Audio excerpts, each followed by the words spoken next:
کہا جا رہا ہے اللہ سے ڈرو، پھر کہا جا رہا ہے اللہ سے ڈرو، ان اللہ خبیر بما تعملون، کہ بے شک اللہ تمہارے اعمال کی خبر رکھتا ہے۔ کیا بھیج رہے ہیں؟ آخرت کے لیے کیا بھیج رہے ہو؟ کوئی آخرت کی فکر ہے ہمارے پاس؟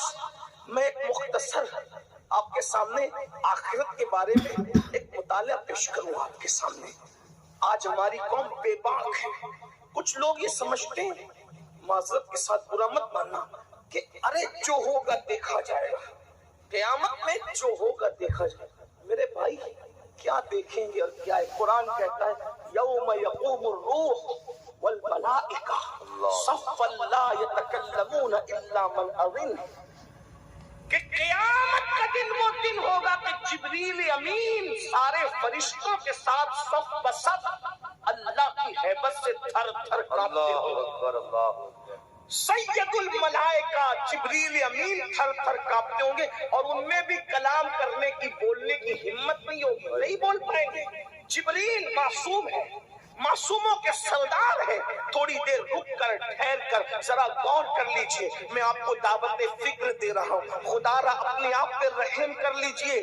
اللہ کے بندوں، گانوں میں، غزلوں میں، فلموں میں رات کے 3 بجے تک زنا کی فلمیں دیکھنے والوں، اگر ہم لوگ نیکی بھی کر لیں تو غور کریں کیا جبریل امین کی طرح ہو سکتے ہیں؟ ہرگز نہیں۔ بلکہ اگر مجھ سے کوئی پوچھے کہ جس نے ہر نبی کی زیارت کی ہو کوئی ایسی ہستی بتا دے، تو میں بغیر کسی تکلف کے جبریل امین کا نام لے سکتا ہوں۔ ایسی ہستی جس نے ہر نبی کو دیکھا، حضرت آدم کو، حضرت نوح کو، حضرت یوسف کو، حضرت موسیٰ کو، اور حضور علیہ السلام کو تو بار بار دیکھا۔ استاد زمن کہتے ہیں بے لقائے یار ان کو چین آ جاتا اگر، بے لقائے یار ان کو چین آ جاتا اگر، بار بار آتے نہیں ہوں۔ جبریل سدرا چھوڑ کر میرے بھائی وہاں کوئی کام نہیں آئے گا۔ جبریل امین کی شان یہ ہوگی وہ بھی کلام کرنے کی جرت نہیں کریں گے۔ اور ہمارے دوستوں اور بھائیوں کا کیا حال ہوگا؟ قرآن کہتا ہے الاخلاء یومئذ بعضهم لبعض عدو، جتنے تمہارے پکے دوست ہیں وہ سب تمہارے دشمن ہو جائیں گے۔ ماں بیٹے کے کام نہیں آئے گی۔ کس قیامت کی بات ہو رہی ہے، کس آخرت کی فکر کی بات ہو رہی ہے؟ تھوڑا ٹھہریے، اپنے آپ پر سوچئے، بہت بڑے دھوکے میں ہو۔ شیطان نے افکار کو اغوا کر لیا ہے، شیطان نے ہماری فکر کو اغوا کر لیا ہے۔ یا سوچتے ہو جو ہوگا دیکھا جائے گا؟ نہیں میرے بھائی، ذرا غور کرو۔ روایتوں میں آتا ہے ایک ماں کے پاس بیٹا پہنچے گا اور پہنچ کر کہے گا ماں مجھے ایک نیکی دے دے، تو ماں کہے گی تو کون ہے؟ میں تجھے نہیں پہچانتی۔ اللہ اکبر۔ اور اگر وہاں انبیاء کی شان دیکھنی ہے تو ایک روایت یہ بھی سن لے، سیدنا فاروق اعظم رضی اللہ تعالیٰ عنہ سیدنا کعب احبار سے کہتے ہیں اے کعب ذرا مجھے ایسی باتیں سنا دو کہ جس سے میرے دل میں اللہ کا خوف زیادہ ہو جائے، میرے دل میں اللہ کی خشیت زیادہ ہو جائے۔ حالانکہ فاروق اعظم کے دل میں خشیت ربانی کا عالم یہ تھا، اللہ کے خوف کا عالم یہ تھا، اتنا روتے تھے اللہ کے خوف سے کہ رونے کی وجہ سے چہرے پر رونے کا نشان پڑ گیا تھا۔ میرے وہ فقیروں کے ٹھہرانے والے، اب آئی شفاعت کی ساتھ، اب آئی ذرا چین لے میرے گھبرانے والے، میں مجرم ہوں آقا مجھے ساتھ لے لو، کہ رستے میں ہے جا بجا تھانے والے، اور رہے گا یوں ہی ان کا چرچا رہے گا، رہے گا یوں ہی ان کا چرچا رہے گا، رہے گا یوں ہی ان کا چرچا رہے گا، پڑے خاک ہو جائے جل جانے والے، اور رضا نفس دشمن ہے دم میں نہ آنا، کہاں تم نے دیکھے ہیں چندرانے والے۔ آج کی یہ محفل میلاد النبی صلی اللہ علیہ وآلہ وسلم کے حوالے سے انعقاد پذیر ہے۔ مجھ سے پیشتر آپ نے ہماری جماعت کے بڑے بڑے علماء، خطبہ، شعراء، دانشوروں کو سماعت کر لیا ہے، اور میرے بعد بھی انشاءاللہ عالم شہرت یافتہ شعراء خطبہ کو آپ سماعت کریں گے۔ میں ہر دو کے درمیان میں بہت مختصر سے وقت کے لیے حاضر ہوں۔ تھوڑی دیر میں آپ کی خدمت کے لیے حاضر ہوں۔ اللہ پاک کی بارگاہ میں دعا کرتا ہوں کہ رب تبارک و تعالی جس آیہ کریمہ کی تلاوت کی گئی ہے اس کے متعلق مجھے حق کہنے اور آپ سب کو حق سن کر اس پر عمل کرنے اور اسے عام کرنے کی توفیق عطا فرمائے۔ مسلمانوں کا سب سے بڑا تہوار، عاشقان رسول کا سب سے بڑا تہوار صرف عید نہیں بلکہ عیدوں کی عید ابھی ہمارے درمیان سے گزری ہے۔ ہم اس کو عیدوں کی عید اس لیے کہتے ہیں کہ اگر یہ عید نہ ہوتی تو نہ عید الفطر ہوتی، نہ عید الاضحیٰ ہوتی، نہ عید الجمعہ ہوتی، نہ عید العرفہ ہوتی، کوئی عید نہ ہوتی۔ بلکہ عید تو اپنی جگہ، نہ کوئی دن ہوتا، نہ کوئی رات ہوتی، نہ کوئی صبح ہوتی، نہ کوئی شام ہوتی، نہ کسی سے کسی کی ملاقات ہوتی، یہاں تک کہ نہ زمین ہوتے، نہ زمین ہوتی، نہ آسمان ہوتے، نہ ستاروں کی انجمن ہوتی، نہ آسمان کا سائبان ہوتا، نہ زمین کا بچھونا ہوتا، نہ شفق کا جمال ہوتا، نہ افق کی سرخیاں ہوتی، نہ قمریوں کی آواز ہوتی، نہ بھوروں کی گنگناہٹ ہوتی، نہ پھولوں کی تبسم ہوتی، نہ کلیوں کی مسکراہٹ ہوتی، نہ بلخاتی ندیاں ہوتی، نہ دریاؤں کی روانی ہوتی، نہ سمندروں کی طغیانی ہوتی۔ جو سب کچھ ہے صرف اس لیے ہے کہ وہ جو نہ تھے تو کچھ نہ تھا، وہ جو نہ ہو تو کچھ نہ ہو، وہ جو نہ تھے تو کچھ نہ تھا، وہ جو نہ ہو تو کچھ نہ ہو۔ جان ہے وہ جہان کی، جان ہے تو جہان ہے۔ اس دن ہمارے آقا تشریف لائے اور یہ عیدوں کی عید ہے۔ آپ اندازہ فرمائیں دنیا کے اندر کوئی دن ایسا نہیں ہے جو سب کے لیے خوشیوں کا دن ہو، اس لیے کہ اگر کوئی دن کسی کے لیے خوشی کا ہے تو وہی دن کسی کے لیے غم کا ہے۔ اللہ اکبر، زمانے میں کوئی بھی دن سب کے لیے خوشی کا دن نہیں آتا۔ اللہ اکبر، مثال کے طور پر اگر آپ کہیں گے کہ 15 اگست سب کے لیے خوشی کا دن ہے تو میں کہوں گا نہیں، یہ ہندوستانیوں کے لیے تو خوشی کا دن ہو سکتا ہے کہ ہندوستانیوں کو آزادی ملی، تو انگریزوں کے لیے اتنے دکھ کا دن ہے کہ اتنا بڑا ملک ان کے ہاتھ سے چلا گیا۔ دیکھا ایک ملک کے لوگ خوشی منا رہے ہیں تو دوسرے ملک کے لوگ بے چین اور بے قرار ہو رہے ہیں، وہ غمگین ہو رہے ہیں۔ ایک ملک کے لیے خوشی کا، دوسروں کے لیے غم کا۔ اسی طریقے سے اللہ اکبر، کسی کا انتقال ہوتا ہے، اگر ولی بھی دنیا سے جاتا ہے مریدین رو رہے ہیں اور فرشتے خوشی منا رہے ہیں۔ مریدین اس لیے رو رہے ہیں کہ اللہ اکبر، فرش سے ماتم اٹھے وہ طیب و طاہر گیا اور عرش پر دھومے مچے، عرش پر دھومے مچے وہ مومن صالح ملا، فرش سے ماتم اٹھے وہ طیب و طاہر گیا۔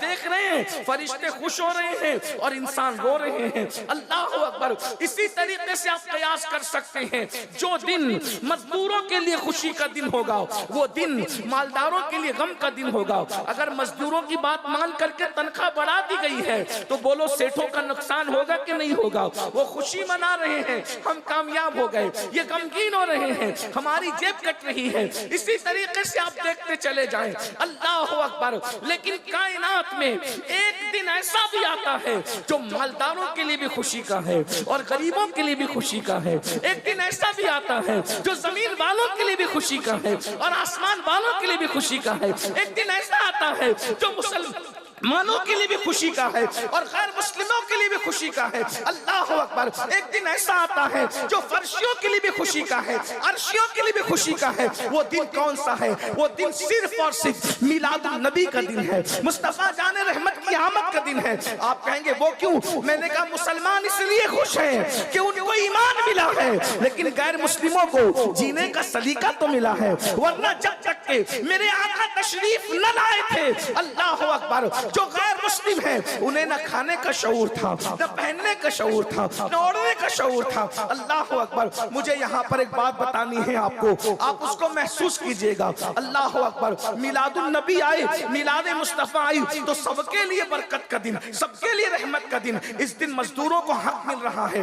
آقا فرماتے ہیں مزدور کا پسینہ سوکھنے سے پہلے اس کو مزدوری دے دی جائے، مزدور کا پسینہ سوکھنے سے پہلے اس کو مزدوری دے دی جائے۔ یہ تو جانوروں کے لیے بھی خوشی کا دن ہے۔ اللہ اکبر، پہلے لوگ جانوروں کو کھانے کے لیے کبھی پیر کاٹ دیتے تھے، کبھی کچھ عضو کاٹ دیتے تھے، زندہ جانور کے عضو کاٹ کاٹ کے کھائے جاتے تھے۔ رحمت للعالمین نے فرمایا اگر حلال جانور کھانا ہی ہے تو اس طرح اس کو اذیت دے کر نہ کھاؤ، بلکہ پہلے گلے کے پاس سے اس کو ذبح کر لو، اور جب اس کا جسم ٹھنڈا ہو جائے پھر اس سے جلد اتارو، اس کے بعد سے کھایا جائے. اللہ اکبر. جس نے جانوروں کے حقوق بتائے, جس نے انسانوں کے حقوق بتائے, جس نے راستے کے حقوق بتائے, جس نے درختوں کے حقوق بتائے, جس نے پتھروں کے حقوق بتائے, اللہ اکبر. جس نے اللہ اکبر شوہر کی چتا پر جلنے والی عورت کے قدموں میں جنت کو سمیٹ کر رکھ دیا اور عورت کا مقام بتایا. الجنت تحت اقدام امہاتکم, جنت تمہاری ماؤں کے قدموں کے نیچے ہے. جب تک حضور تشریف نہ لائے تھے بیواؤں کو چتا پر جلایا جاتا تھا. آمنہ کے لال ایک بیوہ خاتون کی گود میں تشریف لا کر کے دنیا کو بتاتے ہیں, ارے اگر بیوہ منحوس ہوتی تو نبی کی ماں بیوہ کیوں ہوتی؟ نبی کی ماں جیسے خوش نصیب بھی کوئی ہو سکتا ہے. کسی کا بیٹا غوث ہے, کسی کا بیٹا قطب ہے, کسی کا بیٹا عبدال ہے, ارے کسی کا بیٹا کلیم اللہ ہے, کسی کا بیٹا نجی اللہ ہے, کسی کا بیٹا کلمت اللہ ہے. تنہا آمنہ ہے جس کا بیٹا حبیب اللہ.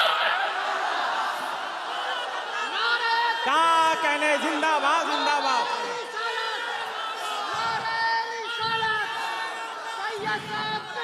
ارے جس بیوہ کو سب نے منحوس جان کر کے جو ہے وہ رسوا کیا تھا, میرے نبی نے انہی بیواؤں کی عزت بڑھا دیا. بیوہ ماں کی گود میں تشریف لا کے بتایا. اتنی برکت والا رسول جب بیوہ ماں کی گود میں آتا ہے تو بیوہ منحوس نہیں ہو سکتی. اس کا قصور کیا ہے؟ ادھر ماں کو بیوہ ماں کی عزت بڑھائی اور ادھر 2 مرتبہ بیوہ ہونے والی خدیجۃ الکبریٰ کو سہاگن بنا کر ام المومنین بنا دیا, تمام مومنوں کی ماں بنا دیا. دیکھو تو صحیح. اور حضور کے آنے کا سب سے پہلے فائدہ کس کو ملا؟ عورت کو ملا. اور بھی کون سی عورت؟ آزاد عورت نہیں.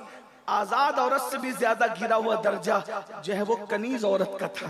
لیکن حضور جیسے دنیا میں تشریف لائے, کنیز دوڑی دوڑی گئی اور ابو لہب سے کہا, ابو لہب مبارک ہو, تیرے گھر بھتیجا آیا ہے, تیرے بھائی عبداللہ کے یہاں بیٹا آیا ہے. ایسے ہی ابو لہب نے انگلی کا اشارہ کر کے کہا, جا میں نے بھتیجے کی خوشی میں تجھے آزاد کر دیا.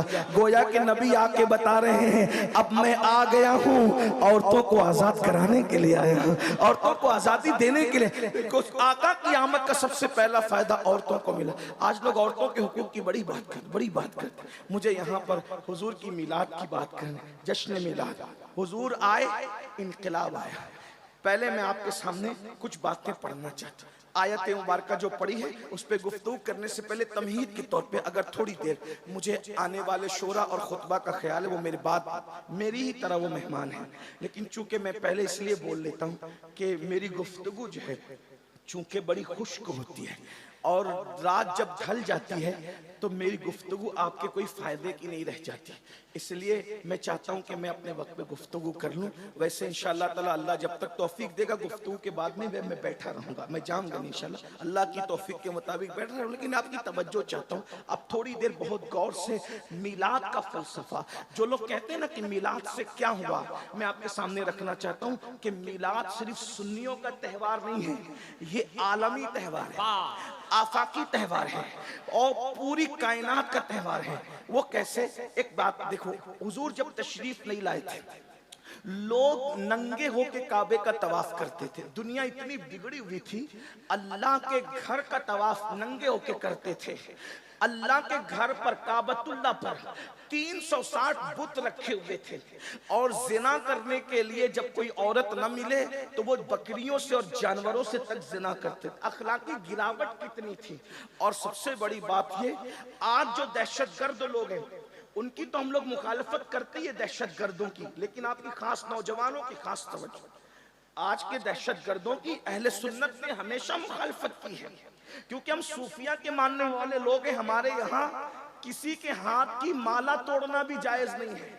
تو جب ہاتھ کی مالا توڑنا بھی جائز نہیں ہے, ارے مالا ٹوٹتی ہے تو موتی بکھرتے ہیں. آپ کی اگر توجہ میری طرف ہے تو ادھر سنیں, بھیا بات نہیں کریں, توجہ اس طرح. وہ حضور کا ذکر ہو رہا ہے, کوئی کسی کا ذکر نہ کرے, بس اب یار کا ذکر ہوگا بس, اور کسی کا ذکر نہیں. توجہ فرمائے, مالا ٹوٹتی ہے تو موتی بکھرتے ہیں, لیکن جب سر کسی کا الگ کیا جاتا ہے تو اس کا پورا خاندان بکھرتا ہے نا. تو ہمارے یہاں جب مالا توڑنے کی کسی کے ہاتھ کی اجازت نہیں ہے تو پھر کسی کا سر کاٹنے کی اجازت کیسے ہو سکتی ہے؟ جس مذہب میں وضو کرتے وقت پانی ضائع کرنے کی اجازت نہیں ہے، جبکہ ہمارے یہاں وضو عبادت ہے، تو جب عبادت کے نام پر پانی ضائع کرنا حرام ہے تو بغیر عبادت کے کسی کے خون کو ضائع کرنے کی اسلام اجازت کیسے دے سکتا ہے؟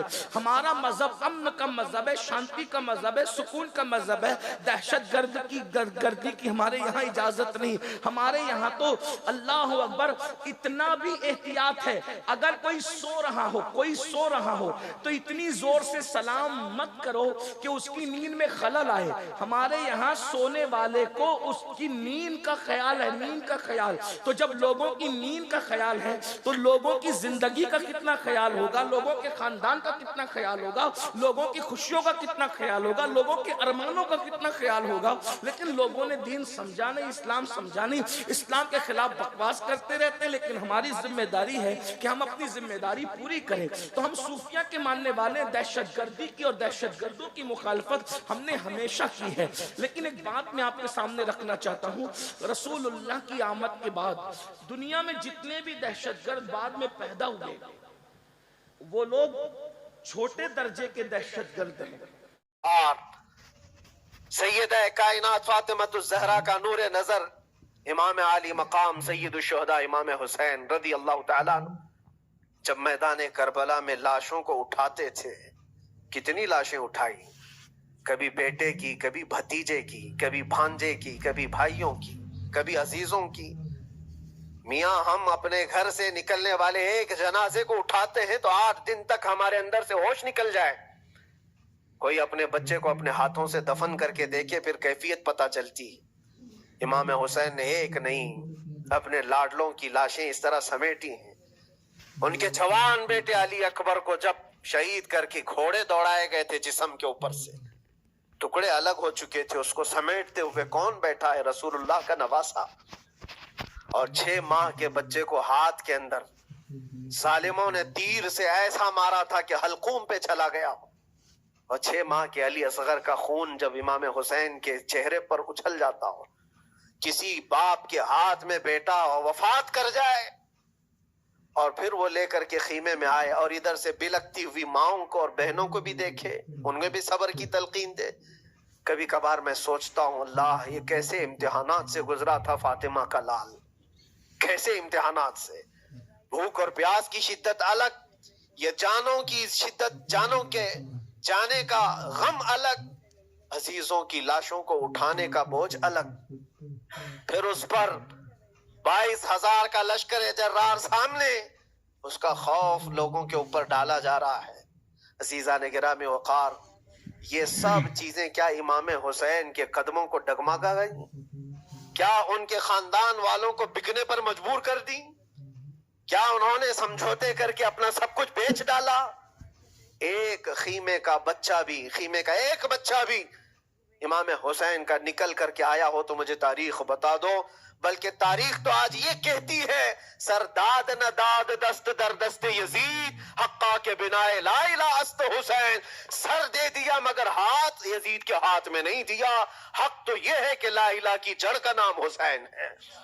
آج وہ امتحان قیامت تک کی تمہارے ساتھ ہوتا رہے گا، قیامت تک تمہارے ساتھ یہ آزمائش ہوتی رہے گی، کبھی بھوک سے، کبھی ڈر سے، کبھی جانوں کے نقصان سے، لیکن پھر تمہیں دیکھا جائے گا تم بکتے کتنے ہو، نکلتے کتنے ہو، ہواؤں کے پجاری کتنے ہیں، خواہشات نفس کو ماننے والے کتنے ہیں، اپنے کمفرٹ زون میں جینے کے لیے ایمان کا سودا کرنے والے لوگ کتنے ہیں۔ یہ آزمائش ہوتی رہے گی میرے عزیزوں۔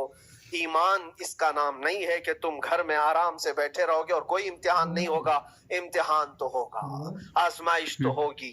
آج جو بھی حالات ہیں اس پر میں یہی کہوں گا، ایک بات ہو سکتا ہے کروڑوں مسلمانوں کے دلوں میں آج یہ نروس پن آئے، اتنے برے حالات ہوتے ہیں، اللہ ہمارے ساتھ ہے یا نہیں؟